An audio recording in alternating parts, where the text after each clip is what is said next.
Hey, what's up, guys? A little update on the Rotax 447 powered himax. We got the engine bolted up. We were able to use the gyrocopter style of muffler mount, where it just hangs on the side. It looks a little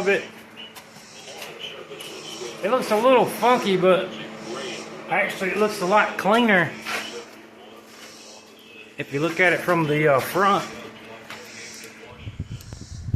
versus if you had the mount that team recommends. The muffler would shoot down like that and probably have a little more surface area. Also, I found cracking. I had some cracks in my old windshield, so we just cut out a replacement for that. Let's see what else. We don't have, so we lose our electric start, and so I just routed the pull start to come out right here, and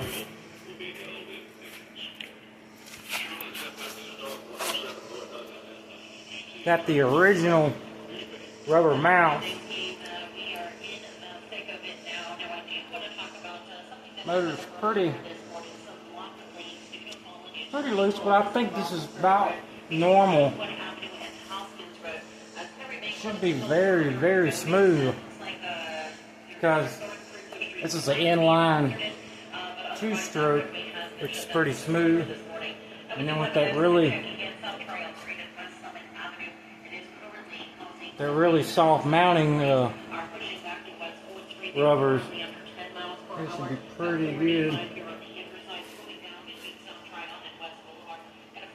The only thing I want to do next is probably clean up all this exhaust residue. And my prop, so I ordered a 2-blade ground adjustable E-prop. I think the brand is Excalibur, and it comes with a carbon fiber spinner. And I think that'll round it out, and we're going to turn this into a 447 Supermax. So we should be flying again pretty shortly. Later.